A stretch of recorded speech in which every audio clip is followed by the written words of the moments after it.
দুগ্ধজাত সামগ্রী উৎপাদন কেন্দ্রে ফুড সেফটি ও পুলিশের হানা। ভেজাল দুগ্ধজাত সামগ্রী উৎপাদনের অভিযোগে মুর্শিদাবাদের ভরতপুর থানার মাসলাই গ্রামে ফুড সেফটি দপ্তর ও পুলিশের যৌথ অভিযানে চাঞ্চল্য ছড়িয়েছে। মঙ্গলবার বিকেলে গ্রামে থাকা 8টি দুগ্ধজাত সামগ্রী উৎপাদন কেন্দ্রে তল্লাশি চালিয়ে বিভিন্ন নমুনা সংগ্রহ করা হয়। অভিযানে উপস্থিত ছিলেন ভরতপুর থানার ওসি বিশ্বজিৎ মণ্ডল, সালাদ থানার এসডিপিও বরুণ বৈদ্য সহ ফুড সেফটি দপ্তরের আধিকারিকরা। সংগৃহীত নমুনাগুলি পরীক্ষার জন্য ল্যাবে পাঠানো হয়েছে। স্থানীয়দের অভিযোগ, কিছু উৎপাদন কেন্দ্রে ভেজাল সামগ্রী তৈরির অভিযোগ দীর্ঘদিনের। এর আগেও ফুড সেফটি দপ্তর নমুনা সংগ্রহ করে পরীক্ষা করেছিল।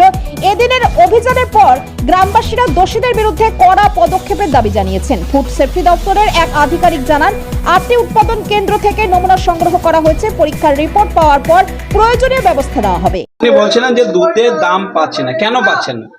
কেন পাচ্ছে না তার কারণটা তো জানি না, কিন্তু দুধ চাচ্ছি যে আমাদের এইদিকে এই চাঁচির ব্যবসাটা বেশি, মানে পাউডারের ব্যবসাটা হচ্ছে, তার জন্য হইতে পারে আমার ধারণা, যেটা আমার দিক থেকে আমি বলছি। পাউডার ব্যবসা বলতে গেলে পাউডার বা চাঁচির যে ব্যবসাগুলো হচ্ছে সেই জন্য হইতে পারে। পাউডার দিয়ে কি তৈরি হচ্ছে এখানে? পাউডার দিয়ে মাল চাঁচি তৈরি হয়, এই কারণে চাষি মানুষদের হয়তো দুধের দাম কমছে হইতে পারে, আমার ধারণা এটা।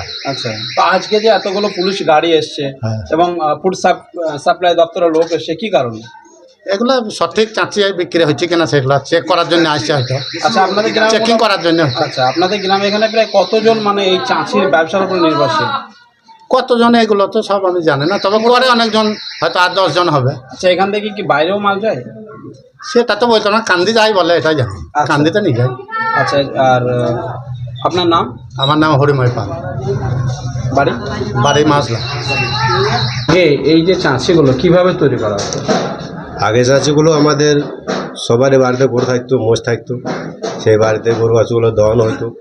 প্রথমত তাদের বাড়িতে মেপে দুলে এসি, দুবেলা করে গায়ে ধরে দুলে এসি বাড়ির পরিবারকে দিয়ে রাত ফিরিয়ে দিয়েছি, কয়লা দিয়ে দুধ মারা, গুল দিয়ে দুধ মারা, ছেলে মেয়ে সবাই খেটে রাত্রেবেলা চাঁচি সেই চরণদের বাড়িতে দিয়ে আসতাম। যাক 200, 100, 500 যেটাই দাম পেতাম, গরুকে খাইয়ে, নিজের পরিবারকে খাইয়ে, ছেলেপিলিকে মানুষ করার জন্য সবাই মিলে খেটে খুঁটি, ওদেরকে আমাদের বেশ উন্নতি ছিল। এই যে পাউডারগুলো এসেছে, পাউডারের জন্য আমাদের দুধ মারা ব্যবসাগুলো আর হয় না, জানি না কিছু। পাউডার দুধ আর এই যে গরুর দুধ থেকে তৈরি, আমরা তো সেটাই পার্থক্য তো আছে। অবশ্যই আছে, সেটা আমরা কিন্তু জানি। আমরা জানি গরুর দুধ থেকে পাউডার হয়, এটুকুই আমরা জানি। পাউডার থেকে তো গরুর দুধ ভালো। হ্যাঁ, এটুকুই জানি, বাচ্চা থেকে খাওয়াই। গরুর দুধ বাদ দিয়ে যে পাউডারে তৈরি করছে বর্তমান যে চাঁচিগুলো, কেন করছে? গরুর দুধে কেন করছে না? সেটাই তো বুঝতে পারছি না, কেন যে করছি না সেটা তো আমরা বুঝতে পারছি। তাহলে আমাকে বলবে লাভ বেশি হয়েছে না হয়েছে, সেটা আমরা হয়তো সঠিক জানি না। আমরা জানতাম যে ওটাই আমাদের লাভ হতো, এটা খাটি কম হয়েছে, আবার যাই হোক ওরা বুঝছি আর কি, আমরা তো জানি না সব। আজকে যে এতগুলো মানে দুধের এখন দাম প্রচন্ড পেয়েছে হয়তো আমলে, এখন ছেলে মেয়ে সবাই দুধ মারা ছেড়ে দিয়েছে। যখন আপনারা এই গরুর গায়ে ধুয়ে যখন ওই ছানা বা চাঁচি তৈরি করতেন, তখন কি এই ধরনের চেক আপ আসতো? না না না, কোনো রকম কোনো চেক আপ ছিল না। না, গরুর দুধ দিয়ে কোনো চেক আপ আছে।